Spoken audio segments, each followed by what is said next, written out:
everybody. Welcome back to Seller Performance Solutions, our wonderful podcast. I'm Chris McCabe with Leah McHugh. Leah, how are you doing? You're basking in the post-Prime Day afterglow right now. I think we all are.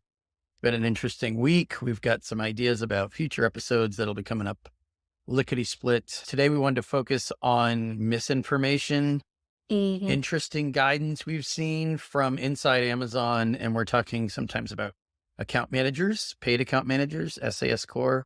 Sometimes we're talking about account health, which is one of our frequent go back tos Yes. on this podcast, but also support. And what concerns us isn't the teams, because we've seen misinformation coming out from different teams for years.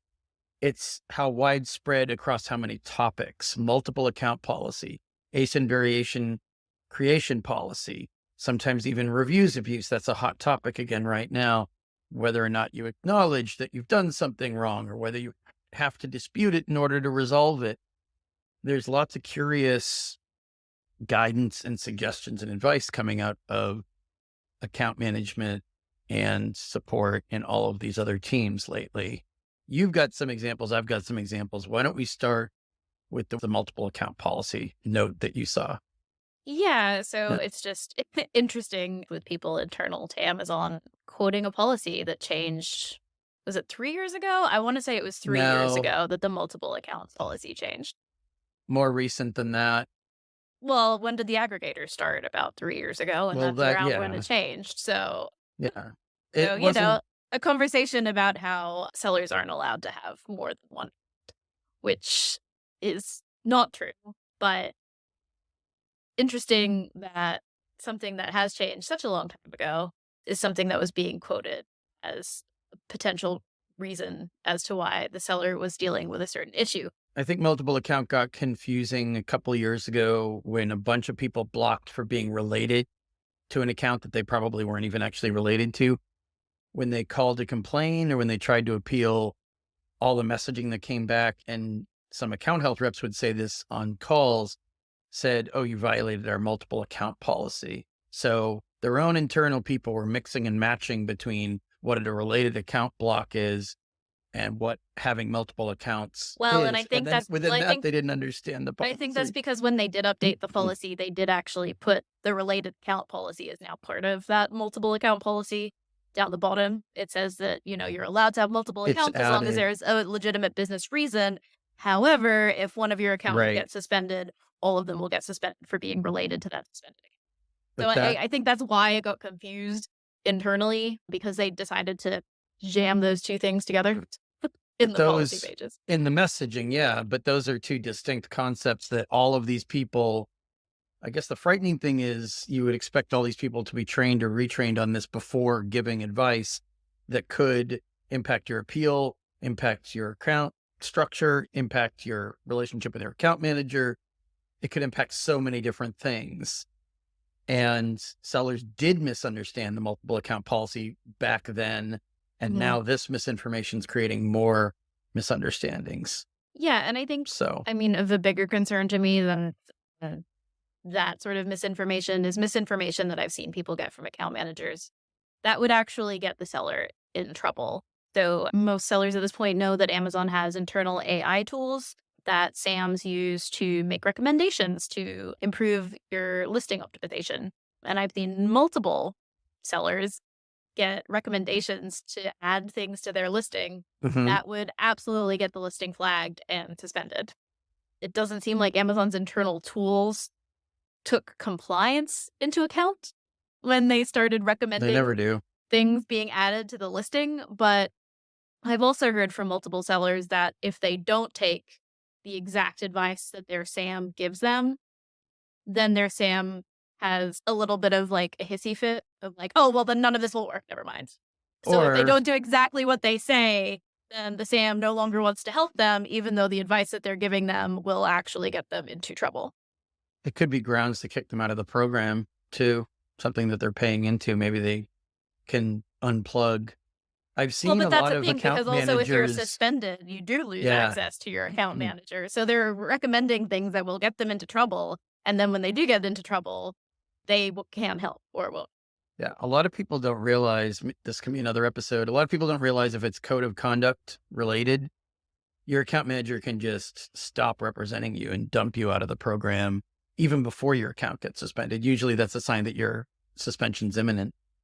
But a lot of sellers who are paying into that program are paying in for an additional layer of protection. And Right. we see so many people, very large accounts often as well, not just smaller ones, that are thrown out unceremoniously just based on the perception that they're doing something wrong. It hasn't even gotten to the suspension stage yet. Right. I also heard account manager on a call that I was sitting on recommend, well, not recommend because they were already in the process of enrolling their brand registry, but the account manager said that once they're enrolled in brand registry, then they can start working on removing unauthorized sellers through brand registry. And that is absolutely not what brand registry is for. It will absolutely get you in trouble. So even just these fairly basic concepts at this point in terms of Amazon, Right. I've been seeing quite bad information. And I think the problem is not so much that they're giving bad information because there's tons of bad information about Amazon. It's the fact that these are considered managers. And so sellers think, oh, well, if the manager said it's fine, it must be fine.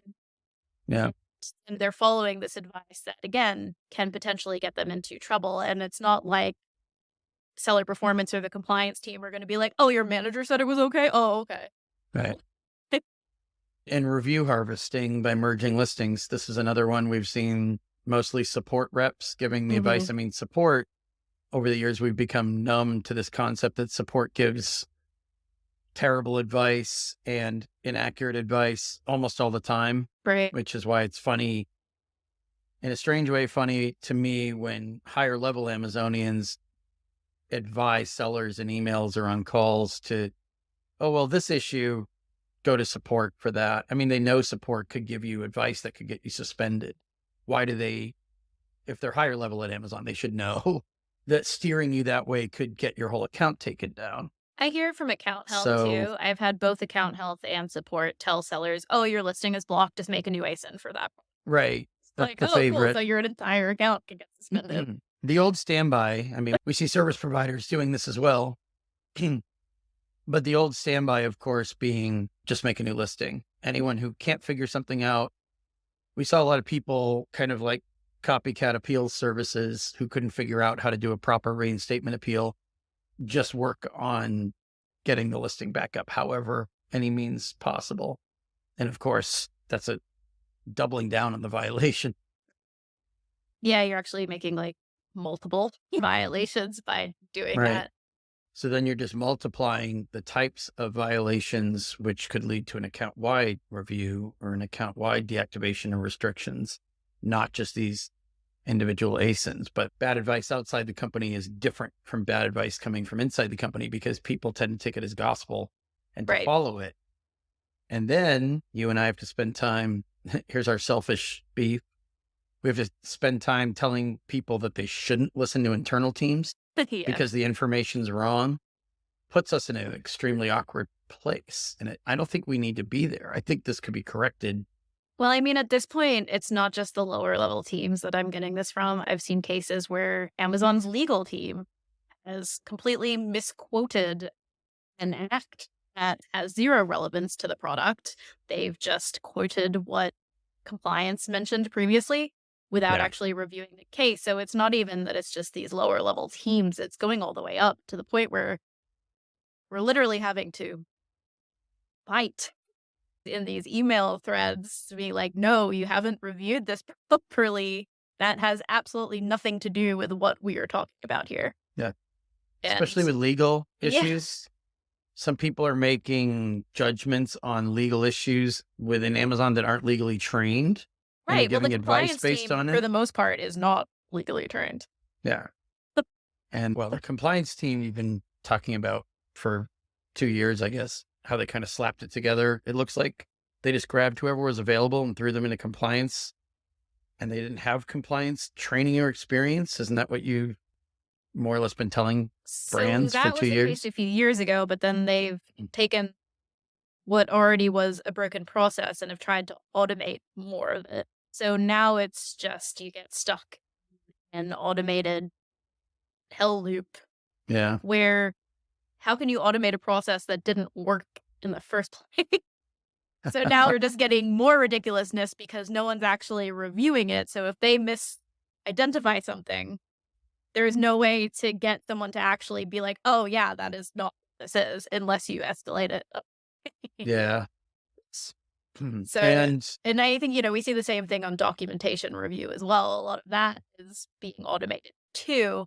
And again, it was already an imperfect process that they've now tried to automate and have automated poorly.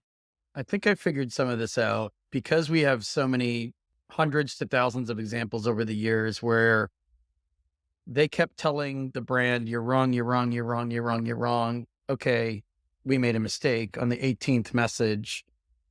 Maybe that makes them more willing to give bad or incorrect information early on because they consciously or not know in the back of their mind, they can later say, oh, I guess you were right. Oh, I guess this is a mistake. Oh, I guess we didn't quite understand the situation. Here you go. Here's your ASIN back. Because we see that so many times. I And think, so there's no consequences for all of the incorrect decision making along the way, right, right? we still only really see any indication that any of these teams' internal metrics are about speed. I still don't really see any indication that anything to do with quality of the work Right. is being reviewed, or again, like you said, when they do actually get called out for doing things incorrectly, we don't really see any indication that there's any consequences Right. to it being done badly. And part of that is because we do this so often that I recognize some people's names. And some of them I'm like, oh no, this person. You get that feeling of dread. Right. I mean, some people are great. Some people I see the name and I'm like, awesome. But sometimes I see the name and it's like, I have been having the exact same issue with this person over and over again. They're still working these cases. They're still making the same mistakes over and over again, Right. but they do respond quickly. Because it's Like, just the institutional attitude is on to the next thing. right. There's no, let's take a moment to reflect and learn on why so and so has done the same mistake 8 times in a row. And this is one reason why, I mean, I don't hear people coming out of the Amazon Accelerate conference in Seattle telling me that investigative auditing or quality is ever measured or ever No. comes up. Like if things like that were addressed, because they go on for years, not months, Hmm. and they go on in different teams. So if things like that were addressed meaningfully, then I'd be in the first flight to Seattle for that. But those are the things that are conveniently, they're very important. They're crucial to the operation of the marketplace, but they're conveniently left out. And it's never mentioned Well, and why I just that's don't not think important. I don't think it's being tracked or measured. And Amazon is the kind of company that if it's not being tracked or measured, it doesn't exist. So I don't know. I think it's being measured on some level, speed is, but I've but seen no indication that anybody is ever well, being checked for quality. The fact that you managers, still can get a template that absolutely has nothing to do with anything you've been talking about right, through the entire thread indicates that nobody is reviewing quality. And the fact that the templates have gotten worse, I mean, half the time with support, it's just a word salad and you have to find a half a right. sentence that actually applies to what it is you're talking about. So clearly nobody is looking at the quality of that. Yeah. If they're just mixing and matching blurbs and messages together, then you're going to get that. What did you just say after reading 5 paragraphs? No, half the time I have to Um, read it like 3 times yeah. to figure Well, out what the hell they're actually saying. because it's convoluted and it doesn't make sense. But you would think that for their own selfish reasons, they'd want to retrain, get everyone on the same page, learn from mistakes. When I was working there, we would start our weekly meetings with like, here were a couple of things we could have done better. That has fallen away. Quality assurance, internal review, if it exists and if they are doing it, the results aren't changing. So that has to completely improve. Otherwise, sellers are going to have to keep getting this inconsistent. I mean, sometimes the advice is at best inconsistent, at worst inaccurate. Mhm. And we're the ones out there translating and interpreting as the middleman of knowledge for teams and tools and policies that Amazon employees should have cold before they even talk to any seller, Right. right? Do they test them in the training process in any meaningful way? Are they just checking a bunch of boxes? I don't know, but that's why we are so famous for saying, take what Amazon tells you with a grain of salt.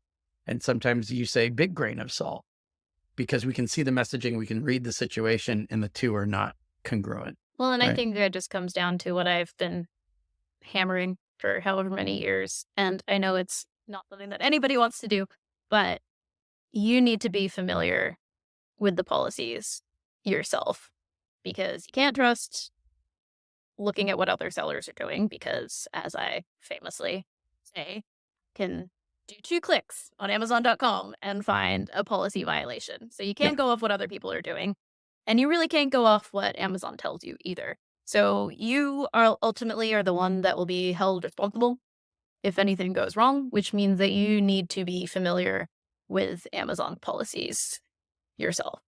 Because, like we've said, if somebody steers you the wrong way from inside of Amazon, you can't use that as your defense later. No one will care. No There one will will be no care. backlash for the person that gave you the bad advice. You won't get a get out of jail free card. Amazon will just hold you responsible for not knowing the policies yourself. So Right. you need to know the policies yourself. You need to make sure your team knows the policies. You need to make sure that you have manual checks. So whoever's doing it is then being checked by somebody who is like a compliance expert on your team and making sure that nothing incorrect is happening on your account because the buck will stop with you as far as Amazon is concerned. Right. Boring and annoying advice, I know, but Especially it's true. from support, because they already know that support, everyone knows. Everyone with any stakeholder in this whole system knows support gives either vague advice or incomplete advice or inaccurate advice, sometimes made up advice. Everyone inside and outside of Amazon knows this at this point. So they would just quote the policy back to you and they would disregard whatever you said you were told in a case. I can't tell you how many plans of action I've read where the root causes were all about your team's told us this, your team told us that. We Mhm. believed it because your team's told us. Right. Unfortunately, the people reading your appeal don't appreciate that. And yet another episode we should do just on that because those never work for a reason. Well, Account and health other reps. sellers are doing it also it never works for a reason because they're Yeah. so numb to that defense at this point that they just immediately tune it out as soon as it's mentioned.